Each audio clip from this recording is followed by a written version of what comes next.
السلام علیکم ان الحمد للہ نحمده ونستعینه ونستغفره ونعوذ باللہ من شرور انفسنا ومن سیئات اعمالنا من يهده الله فلا مضل له ومن يضلل فلا هادي له اشهد ان لا اله الا الله وحده لا شريك له واشهد ان محمدا عبده ورسوله أما بعد فإن خير الحديث كتاب الله وخير الهدي هدي محمد صلى الله عليه وسلم وشر الأمور محدثاتها وكل محدثة بدعة وكل بدعة ضلالة وكل ضلالة في النار۔ ہر قسم کی حمد و ثنا اللہ تبارک و تعالی کے لیے اور بے شمار درود و سلام ہوں امام الانبیاء خاتم النبیین جناب محمد صلی اللہ علیہ وسلم کی ذات اقدس پہ۔ میرے بھائیوں، گزشتہ کئی دنوں سے الاصول الثلاثہ نامی کتاب پہ درس چل رہا ہے اور میں اس کتاب کا تعارف کروا چکا ہوں کہ یہ بہت ہی عظیم کتاب ہے۔ اس میں اسلام کا مختصر تعارف کرایا گیا ہے اور ان سوالوں کا جواب دینے کی کوشش کی گئی ہے جو سوال انسان سے قبر میں فرشتے کریں گے۔ فرشتے کتنے سوال کریں گے کہ تیرا رب کون ہے، تیرے نبی کون ہے اور دین اسلام کیا ہے، تمہارا دین کون سا ہے، تمہارا دین کیا ہے۔ تو ان تین سوالوں کا جواب اس کتاب میں دینے کی کوشش کی گئی ہے کہ ہمارا رب کون ہے، اس کے ہمارے اوپر حقوق کیا ہیں، اور نبی علیہ الصلوۃ والسلام کون ہیں، آپ کی کیا خوبیاں ہیں، آپ کے ہمارے اوپر کیا حقوق ہیں، اور تیسرے نمبر پہ دین اسلام کیا ہے اور دین اسلام کا جو تعارف ہم کرائیں گے اس کی دلیل کیا ہے۔ تو میرے بھائیوں، اگر انسان دین اسلام پہ صحیح معنوں میں چلے تو قبر میں خود بخود اللہ تعالی جواب دینے کی توفیق دے گا، اور اگر انسان دنیا میں شرک کرتا رہے، قبروں کی پوجا کرتا رہے، نبی علیہ الصلوۃ والسلام کو عالم الغیب کہتا رہے، شیخ عبد القادر جیلانی رحمہ اللہ کو حاجت روا مانتا رہے اور ایسے عقائد اپنائے جو دین اسلام سے خارج کر دیتے ہیں، تو اس کی قبر پہ کھڑے ہو کے پوری دنیا کے مولوی بھی اگر اسے یہ بتانے کی کوشش کریں کہ قبر میں فرشتے آنے والے ہیں، یہ سوال کریں گے، یوں جواب دینا ہے، تو اسے کوئی فائدہ نہیں ہوگا۔ اللہ تعالیٰ فرماتے ہیں وَمَا أَنْتَ بِمُسْمِعٍ مَّن فِي الْقُبُورِ، کہ جو بھی قبروں میں ہیں انہیں آپ اپنی آواز نہیں سنا سکتے۔ یہ باہر کے سپیکر، باہر کی اذانیں، باہر کی اقامتیں، باہر کی تلاوتیں، باہر کی دعائیں، اسے ان چیزوں کا کوئی شعور نہیں ہے۔ اللہ تعالیٰ فرماتے ہیں وَهُمْ عَنْ دُعَائِهِمْ غَافِلُونَ، جن کو بھی اللہ کے سوا پکارتے ہو تمہاری پکار سے غافل ہیں، بے خبر ہیں۔ اس لیے ضرورت اس بات کی ہے کہ انسان دین اسلام کو سمجھے اور اس کے اوپر عمل پیرا ہو، اپنے رب کو راضی کرے تاکہ اپنے رب کی رحمتوں کا حقدار بن جائے۔ تو میرے بھائیوں، یہ عظیم کتاب جس میں ان تین سوالوں کا جواب دینے کی کوشش کی گئی ہے، اس کتاب کا مطالعہ کرنا بہت ضروری ہے، اور یہ ان کتابوں میں سے ایک ہے جو مسجد نبوی میں طالب علموں کو پڑھائی جاتی ہیں بلکہ زبانی یاد کروائی جاتی ہیں۔ کتاب کے مؤلف نے اپنے اصل مقصود کی طرف آنے سے پہلے چند باتیں تمہید کے طور پہ ذکر کی ہیں۔ ان میں سے پہلی بات یہ تھی کہ دین کا علم حاصل کرنا، اس پہ عمل کرنا اور لوگوں تک یہ دین پہنچانا، اور جب لوگوں کو آپ دین پہنچائیں تو وہ تنگ کریں تو اس پہ صبر کرنا، یہ دین اسلام کا حصہ ہے اور یہ ضروری ہے ہر مسلمان کے لیے۔ دوسرے نمبر پہ کتاب کے مؤلف نے کہا ہے کہ چند باتیں اور ہیں، چند مسئلے اور ہیں جنہیں جان لینا ضروری ہے۔ ان میں سے پہلا یہ تھا کہ اللہ تعالیٰ جو کہ ہمارا خالق ہے، جو ہمیں رزق دے رہا ہے اس نے ہمیں بے مقصد پیدا نہیں کیا، بلکہ ہماری زندگی کا ایک مقصد ہے، یہی بتانے کے لیے اللہ تعالیٰ نے اپنے رسول بھیجے اور ہماری جانب جناب محمد صلی اللہ علیہ وسلم کو بھیجا، جو آپ کی بات مانے گا، اطاعت کرے گا، جنت میں جائے گا، اور جو آپ کی نافرمانی کرے گا جہنم میں جائے گا۔ کتاب کے مؤلف نے دوسرے نمبر پہ یہ بتایا کہ اللہ تعالیٰ کو شراکت پسند نہیں ہے۔ اللہ تعالیٰ کو شراکت پسند، چاہے شریک جتنا بھی اچھا ہو، چاہے آپ یوں کہیں کہ یا اللہ میں بتوں کو تیرا شریک نہیں بناتا، میں قبروں کو تیرا شریک نہیں بناتا، میں پتھروں کو تیرا شریک نہیں بناتا، میں درختوں کو تیرا شریک نہیں بناتا، میں کافروں کو تیرا شریک نہیں بناتا، میں تیرے سب سے پیارے نبی جناب محمد صلی اللہ علیہ وسلم کو تیرا شریک بناتا ہوں۔ اللہ کی طرف سے یہی جواب ہے کہ شراکت پسند نہیں ہے۔ نبی علیہ السلام کا مقام اپنی جگہ پہ، آپ کی شان اپنی جگہ پہ، آپ سے محبت سب سے بڑھ کر ضروری ہے، یہ بات، یہ حقیقت اپنی جگہ پہ، لیکن اللہ تعالیٰ کو شراکت کسی کی بھی پسند نہیں ہے، چاہے کوئی نبی ہو، چاہے کوئی فرشتہ ہو۔ اور اس کے بعد میرے بھائیو، آج ان مسائل میں سے تیسرا مسئلہ، اس میں کتاب کے مؤلف کہتے ہیں الثالثہ ان من اطاع الرسول ووحد اللہ لا يجوز له موالاة من حاد الله ورسوله ولو كان اقرب قریب، کہ جو نبی علیہ الصلوۃ والسلام کو رسول مان لے، آپ کی اطاعت کا دم بھرے، اور جو رب العالمین کو تنہا معبود حق مان لے کہ اللہ تعالیٰ کے سوا کوئی عبادت کا حقدار نہیں ہے، اس حقیقت کا اعتراف کر لے، تو اسے ایک اور چیز بھی ماننا ہوگی۔ وہ کیا؟ کہ ایسے مسلمان کے لیے، ایسے مومن کے لیے جس نے اللہ کو مان لیا، جس نے نبی علیہ الصلوۃ والسلام کا کلمہ پڑھ لیا، اس کے لیے جائز نہیں ہے کہ کسی ایسے آدمی سے دوستی رکھے جو اللہ کے رسول کا دشمن ہو۔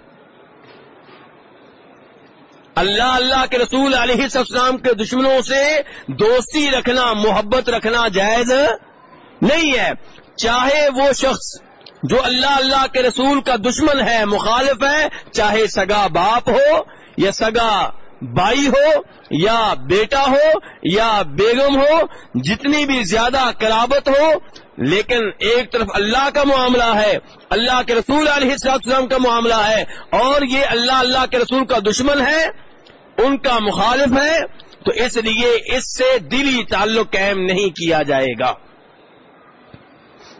دلیل کیا ہے؟ دلیل اللہ تعالیٰ کا یہ فرمان ہے، لا تجد قوما يؤمنون بالله واليوم الآخر يوادون من حاد الله ورسوله ولو كانوا آباءهم أو أبناءهم أو إخوانهم أو عشيرتهم، کہ جو بھی اللہ اور آخرت پہ ایمان رکھتا ہے، جو بھی کس چیز پہ ایمان رکھتا ہے؟ اللہ پہ اور آخرت پہ، اس کے لیے جائز نہیں ہے کہ وہ اس سے دوستی رکھے جو اللہ کے رسول کا دشمن ہے، ان کا مخالف ہے۔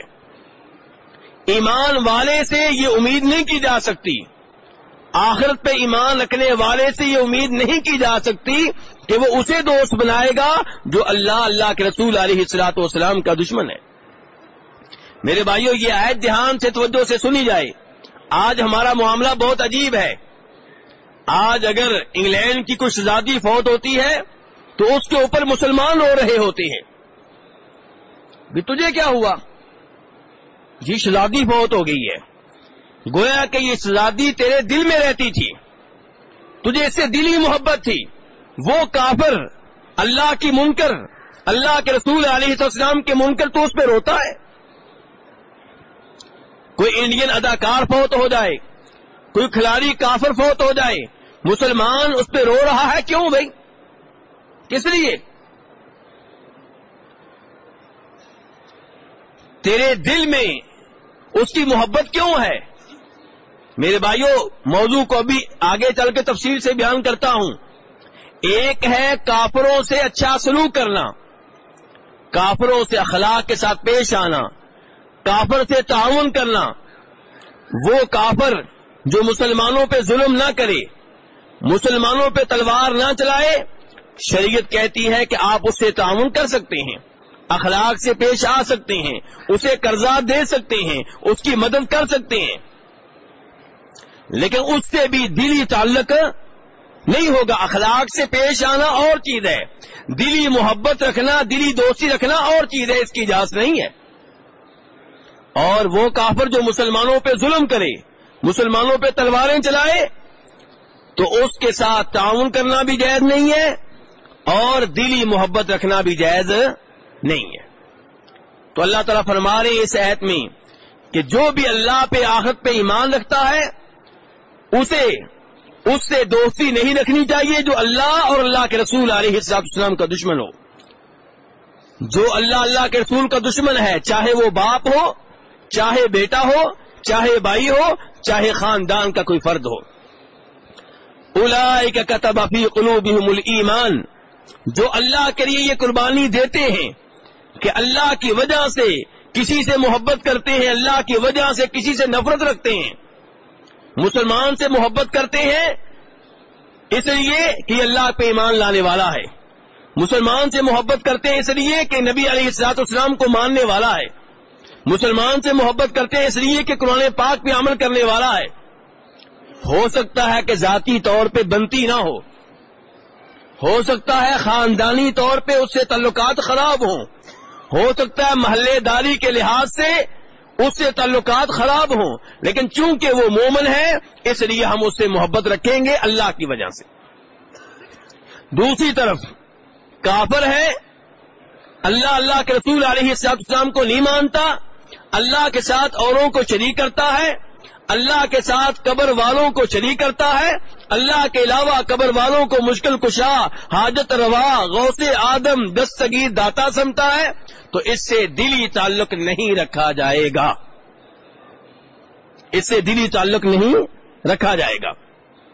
تو اللہ تعالیٰ فرماتے ہیں کہ جو اللہ تعالیٰ کی وجہ سے محبت رکھے، اللہ کی وجہ سے نفرت رکھے، یہی وہ لوگ ہیں جن کے دلوں میں اللہ نے ایمان کو داخل کر دیا، یہی وہ لوگ ہیں جن کو اللہ تعالیٰ نے صحیح معنوں میں، حقیقی معنوں میں ایمان لانے کی توفیق بخشی، اور یہی وہ لوگ ہیں جن کی اللہ تعالیٰ خاص طور پہ تائید کرتا ہے، اللہ ان کو قوت دیتا ہے، اللہ ان کو طاقت فراہم کرتا ہے۔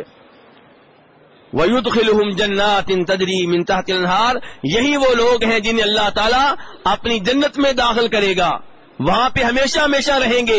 اللہ ان پہ راضی ہو چکا، اللہ ان پہ کیوں راضی ہو چکا؟ کیونکہ اللہ کی اطاعت کر رہے ہیں۔ اللہ ان پہ کیوں راضی ہو چکا میرے بھائیوں؟ یہ تو سارے بھائی مجھے سوئے ہوئے نظر آ رہے ہیں اس سائڈ پہ۔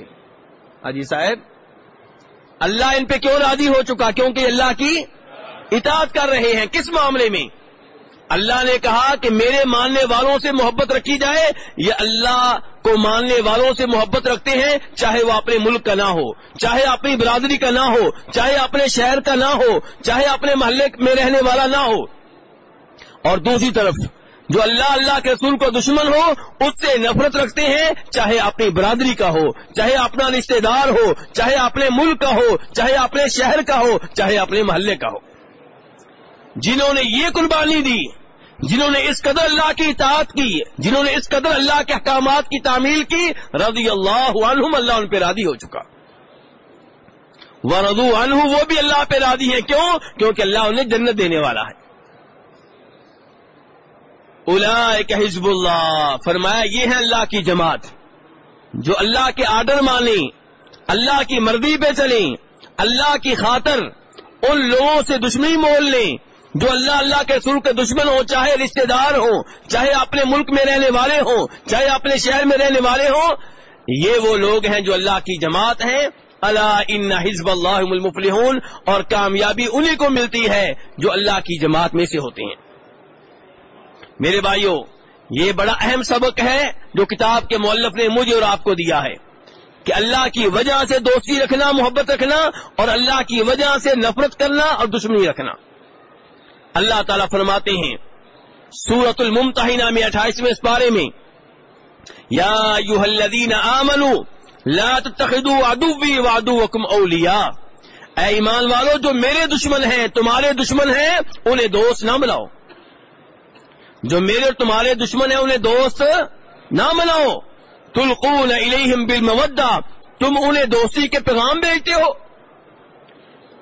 جبکہ یہ وہ لوگ ہیں جنہوں نے اللہ کے رسول علیہ الصلوۃ والسلام کو اپنے وطن سے نکالا، یہ وہ لوگ ہیں جو تم مسلمانوں کو اپنے وطن سے نکال دیتے ہیں۔ آگے چل کے اللہ تعالیٰ کہتے ہیں قد کانت لکم اسوۃ حسنہ فی ابراہیم والذین معہ، کہ ابراہیم علیہ الصلوۃ والسلام تمہارے لیے بہترین نمونہ ہیں۔ کافروں سے تعلق رکھنا ہے کہ نہیں رکھنا، مشرکوں سے تعلق رکھنا ہے کہ نہیں رکھنا، اس معاملے میں ابراہیم علیہ الصلوۃ والسلام کو نمونہ بناؤ، انہیں اسوہ بناؤ، وہ تمہارے لیے قدوہ ہیں، تمہارے لیے رہنما کی حیثیت رکھتے ہیں۔ ابراہیم علیہ السلام اور ان کے ساتھی انہوں نے کیا کیا، یا اللہ ہمیں بتایا جائے۔ اللہ تعالیٰ کہتے ہیں اذ قالوا لقومہم انا براء منکم ومما تعبدون من دون اللہ، ابراہیم علیہ السلام ان کے ساتھیوں نے واضح طور پہ اعلان کیا کہ جو اللہ کو نہیں مانتے، جو اللہ پہ ایمان نہیں لاتے، جو توحید کو نہیں اپناتے، ہم ان سے بری ہیں، لا تعلق ہیں، جن کی وہ عبادت کرتے ہیں ان معبودوں سے بھی لا تعلق، جن پتھروں کی، جن بتوں کی، جن کو اللہ کے ساتھ شریک بناتے ہیں ہم ان سے بھی لا تعلق اور ان کے معبودوں سے بھی لا تعلق۔ کفرنا بکم، ہم تمہارے منکر ہیں، تمہارے شرک کا بھی انکار کرتے ہیں، تمہارے شرک سے بھی نفرت، تم سے بھی نفرت، تمہارے معبودوں سے بھی نفرت۔ وبدا بیننا وبینکم العداوۃ والبغضاء ابدا، ہمارے تمہارے درمیان دشمنی واضح ہو چکی، بغض واضح ہو چکا، ہم تمہارے دشمن اس لیے کہ تم ایک اللہ کو معبود نہیں مانتے، اللہ کے ساتھ اوروں کو شریک ٹھہراتے ہو، رزق تمہیں اللہ دیتا ہے، پیدا کرنے والا اللہ ہے، اولاد اللہ نے دی ہے، والدین کا سہارا اللہ کی جانب سے ہے، مکان جس میں رہتے ہو وہ اللہ کی جانب سے ہے، دولت جس سے مزے اڑا رہے ہو وہ اللہ کی طرف سے ہے، پھر بھی اللہ کے ساتھ اوروں کو شریک ٹھہراتے ہو، تم اللہ کے دشمن ہو، اللہ کے نافرمان ہو، اور ہم تم سے بغض کا اظہار کرتے ہیں، تم ہمارے دشمن ہو۔ یہ کون کہہ رہے ہیں میرے بھائیوں؟ یہ کون کہہ رہے ہیں؟ ابراہیم علیہ السلام۔ یہ نعرے چھوڑ دیجئے کہ سارے دین ایک ہی ہیں، سکھ بھی ہمارے بھائی، ہندو بھی ہمارے بھائی، عیسائی بھی ہمارے بھائی، یہودی بھی ہمارے بھائی۔ نہیں میرے بھائیوں، ان نعروں سے بچیں۔ قرآن پاک آپ کے گھر میں ہے جس کی آپ تلاوت کرتے ہیں، اسے پڑھ کر دیکھیں وہ آپ سے کیا مطالبہ کر رہا ہے۔ اگر آپ یہودیوں کو بھائی بنانا چاہتے ہیں، عیسائیوں کو بھائی بنانا چاہتے ہیں، سکھوں کو بھائی بنانا چاہتے ہیں، ہندوؤں کو بھائی بنانا چاہتے ہیں، تو پھر اللہ کو اور اللہ کے قرآن کو چھوڑنا پڑے گا۔ یہ فیصلہ آپ نے کرنا ہے کہ اللہ والا بننا ہے، قرآن والا بننا ہے، یا ہندوؤں کو بھائی بنانا ہے، سکھوں کو بھائی بنانا ہے۔ میں نے پہلے گزارش کی تھی تعاون کرنا اور چیز ہے، دلی دوستی رکھنا، دلی محبت رکھنا اور چیز ہے۔ ابراہیم علیہ السلام کے ساتھی اعلان کر رہے ہیں کہ ہم تمہارے دشمن، تم ہمارے دشمن، حتی تؤمنوا باللہ وحدہ، جب تک کہ تم ایک اللہ پہ ایمان نہیں لاتے۔ کس پہ ایمان نہیں لاتے؟ ایک اللہ پہ، ایک اللہ پہ۔ لیکن دیکھیے یہاں بھی قرآن پاک کیا کہہ رہا ہے؟ قرآن پاک کہہ رہا ہے ابراہیم علیہ السلام تمہارے رہنما ہیں، تمہارے لیڈر ہیں، تمہارے لیے نمونہ کی حیثیت رکھتے ہیں، لیکن الا قول ابراہیم لابی، لیکن ابراہیم علیہ السلام کی ایک بات تمہارے لیے نمونہ کی حیثیت نہیں رکھتی۔ ابراہیم علیہ السلام کا ایک جملہ ایسا ہے اسے تم نے نمونہ نہیں بنانا، اس پہ تم نے نہیں چلنا، اس کی پیروی نہیں کرنی۔ یا اللہ وہ کیا ہے؟ ابراہیم علیہ السلام اللہ کے نبی ہیں، نبی کا کون سا وہ جملہ ہے، کون سے وہ الفاظ ہیں جن میں ہم ان کی پیروی نہیں کر سکتے؟ اللہ تعالیٰ کہتے ہیں انہوں نے اپنے والد سے کہا تھا کہ ابا جی میں آپ کے لیے دعائے مغفرت کرتا رہوں گا۔ باپ کافر تھا، بت پرست تھا، آدر اس کا نام تھا۔ ابراہیم علیہ السلام نے دعوت دی، توحید کے بارے میں بہت کچھ سمجھانے کی کوشش کی، باپ شرک پہ ڈٹا رہا، بت پرستی پہ ڈٹا رہا، حتیٰ کہ باپ نے ابراہیم علیہ السلام کو نکال دیا۔ ابراہیم علیہ السلام اس موقع پہ کہہ رہے ہیں کہ ابا جی میں آپ کے لیے دعا کرتا رہوں گا، آپ کی سفارش اللہ کے سامنے رکھتا رہوں گا۔ قرآن پاک کہہ رہا ہے اس معاملے میں ابراہیم علیہ السلام کے نقش قدم پہ نہیں چلنا۔ میرے بھائیو، آپ کا وہ باپ جو شرک پہ فوت ہوا، آپ کا وہ بھائی جو شرک پہ فوت ہوا، اس کے لیے دعا کرنے کی اجازت نہیں ہے۔ فوت ہونے سے پہلے اپنے والد کی توحید کی فکر کریں۔ آپ کا والد قبروں کی پوجا کرتا ہے، قبر والوں کو مشکل کشا کہتا ہے، حاجت روا کہتا ہے، ان کے نام پہ بکرے ذبح کرتا ہے، ان کے نام پہ منتیں مانتا ہے۔ آپ زندگی میں اس کے فوت ہونے سے پہلے اس کے دین کی فکر کر لیں، اس کے انجام کی فکر کر لیں، ورنہ اگر وہ شرک پہ فوت ہو گیا آپ کو جنازہ پڑھنے کی اجازت نہیں ہے، اس کے لیے دعا کرنے کی اجازت نہیں ہے۔ اللہ تعالیٰ کہہ رہے ہیں ابراہیم علیہ السلام نے کہا تھا کہ ابا جی آپ کے لیے دعا کرتا رہوں گا۔ اللہ تعالیٰ کہتے ہیں اس معاملے میں ابراہیم علیہ السلام کے نقش قدم پہ نہیں چلنا۔ حالانکہ ابراہیم علیہ السلام نے اپنے باپ کو یہ بھی کہہ دیا تھا کہ ابا جی دعا کروں گا، وما املک لک من اللہ من شیء، دعا سے بڑھ کر میں آپ کے لیے کچھ نہیں کر سکتا۔ آج گلی محلے کے پیر کیا کہتے ہیں؟ چڑھاوے چڑھاتے رہو، ہمارے دربار پہ بکرے لاتے رہو، ہمیں راضی رکھو، ہمارے قبر والے بزرگ کو راضی رکھو، اللہ کے سامنے چھڑوا لیں گے، جنت میں خود ہی لے جائیں گے۔ ابراہیم علیہ السلام اپنے باپ سے کیا کہہ رہے ہیں؟ ابا جی دعا کروں گا، اس سے بڑھ کر میں کچھ نہیں کر سکوں گا۔ وما املک لک من اللہ من شیء، کچھ بھی نہیں کر سکوں گا۔ اور میرے بھائیوں، اللہ تعالیٰ نے ابراہیم علیہ السلام کو پھر اس دعا سے روک دیا، اس کے بعد انہوں نے یہ کام نہیں کیا، لیکن اللہ تعالیٰ نے وعدے کر دیا ابراہیم علیہ السلام کی اس بات کو اپنانے کی اجازت نہیں ہے۔ بلکہ ہمارے نبی جناب محمد صلی اللہ علیہ وسلم جب ان کے چچا ابو طالب فوت ہونے لگے تو چچا کے پاس آئے، کہا یا عمی قل لا الہ الا اللہ کلمۃ احاج لک بها عند اللہ، بخاری شریف کی حدیث ہے۔ کہا چچا کلمہ پڑھ دیں، آپ کلمہ پڑھ دیں گے تو میں دعا کرنے کے قابل ہو جاؤں گا، آپ کلمہ پڑھ دیں گے میں روز قیامت شفاعت کرنے کے قابل ہو جاؤں گا، مجھے کوئی عذر مل جائے گا۔ لیکن چچا نے کہا کہ میں فوت ہو رہا ہوں اپنے باپ دادا کے دین کے اوپر۔ نبی علیہ الصلوۃ والسلام نے چچا کے لیے دعائیں شروع کر دیں، چچا کے فوت ہونے کے بعد ان کی شفاعت کرنا شروع کر دی، آسمان سے وحی نازل ہوئی۔ میرے بھائیو، سورہ توبہ قرآن پاک آپ کے گھر میں موجود ہے۔ اللہ کہتے ہیں وما كان استغفار ابراہیم لابیہ الا موعدۃ وعدها ایاہ فلما تبین له انه عدو للہ تبرأ منہ۔ اسی موقع پہ اللہ تعالیٰ یہ بھی کہتے ہیں ما كان للنبی والذین آمنوا ان يستغفروا للمشرکین، کہ نبی کے لیے جائز نہیں ہے صلی اللہ علیہ وسلم، نبی پہ ایمان لانے والوں کے لیے جائز نہیں ہے کہ کسی مشرک کے لیے دعا کریں، چاہے وہ رشتہ دار ہو، چاہے چچا ہو۔ میرے بھائیوں، اور دوسری جگہ پہ اللہ نے کیا کہا؟ انک لا تہدی من احببت ولکن اللہ یہدی من یشاء۔ لوگ کہتے ہیں کہ ہمارے پیر مشکل کشا ہیں، حاجت روا ہیں، غوث آدم ہیں۔ اللہ تعالیٰ 20ویں سپارے میں نبیوں کے امام جناب محمد صلی اللہ علیہ وسلم کو مخاطب کر کے کہہ رہے ہیں کہ ہمارے نبی، ہدایت آپ کے ہاتھ میں نہیں ہے، اللہ اسے ہدایت دیتا ہے جسے چاہتا ہے۔ نبی علیہ السلام چچا کو کلمہ نہیں پڑھا سکے، چچا کے دل میں ایمان داخل نہیں کر سکے، اسلام داخل نہیں کر سکے۔ تو میرے بھائیوں، یہ عقیدہ بڑا اہم عقیدہ ہے۔ کافروں کو دلی دوست بنانے کی اجازت نہیں ہے، دلی محبت کرنے کی اجازت نہیں ہے، کاروبار کرنا اور چیز ہے۔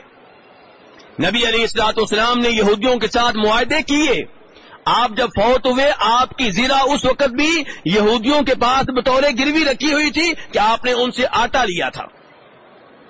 یہ معاملات اور چیز ہیں، لیکن دلی دوست، دلی محبت ان سے ہونا یہ غلط ہے۔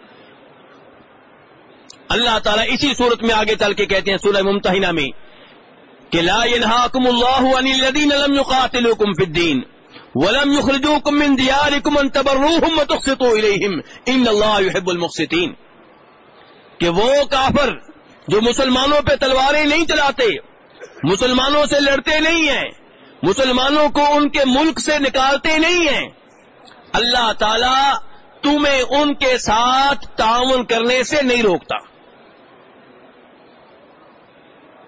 تم ان کے ساتھ انصاف کرو، بلکہ اللہ تعالیٰ انصاف کرنے والوں کو پسند کرتا ہے. لیکن ساتھ ہی فرما دیا وہ لوگ جو مسلمانوں پہ ظلم کرتے ہیں، مسلمانوں پہ تلواریں چلاتے ہیں، جو مسلمانوں کو ان کے ملک سے نکالنے کی کوشش کرتے ہیں، ان سے تعامل کرنے کی بھی اجازت نہیں ہے. تو میرے بھائیو، یہ بڑا اہم عقیدہ ہے. اس عقیدے کو جو اپنا لے گا اسے اپنے رشتہ داروں کی فکر ہوگی. وہ پریشان رہے گا کہ میرا چچا شرک پہ ہے، قبروں کی پوجا کرتا ہے، مجھے اس کے عقیدے کی فکر کرنی چاہیے. میری بیگم شرک پہ ہے، میرے گھر میں رہتی ہے، میں کب اسے ٹھیک کروں گا؟ یہ فوت ہو گئی، میں اس کا جنازہ نہیں پڑھ سکوں گا. تب ہم کہتے ہیں جی میں کیا کروں، لوگوں کو کیا منہ دکھاؤں، مجبوراً میں جنازہ پڑھ لیا. بھئی یہ فکر زندگی میں کرو، زندگی میں اسے سمجھاؤ، توحید کی دعوت دو، اللہ کا کلام سناؤ، تہجد کے ٹائم اٹھ کر سجدے میں اس کے لیے اللہ سے دعائیں کرو. جیسے جناب ابو ہریرہ رضی اللہ تعالیٰ کو اپنی والدہ کی فکر تھی، بار بار سمجھاتے تھے، بار بار اسلام کی دعوت دیتے تھے، توحید کی دعوت دیتے تھے. جب مایوس ہو گئے تو نبی علیہ الصلوۃ والسلام کے پاس آئے کہ اللہ کے رسول آپ میری والدہ کے لیے دعا کریں. کتنی فکر تھی والدہ کی. رب العالمین ہمیں اس عقیدے کو بھی اپنانے کی توفیق عنایت فرمائے کہ جو کافر اور مشرک ہیں انہیں دلی دوست بنانے کی اجازت نہیں ہے. ہاں، والد اگر آپ کا کفر کرتا ہے، شرک کرتا ہے، آپ اس کا احترام کریں گے، آپ اس کی خدمت کریں گے، لیکن دلی تعلق اس سے بھی نہیں ہوگا. دلی تعلق اس سے بھی نہیں ہوگا. اسلام کہتا ہے کہ اپنے والدین کی خدمت کریں، ہم کریں گے، لیکن جب ایک طرف والد ہوں گے، ایک طرف دین ہوگا، تب کس کی مانیں گے؟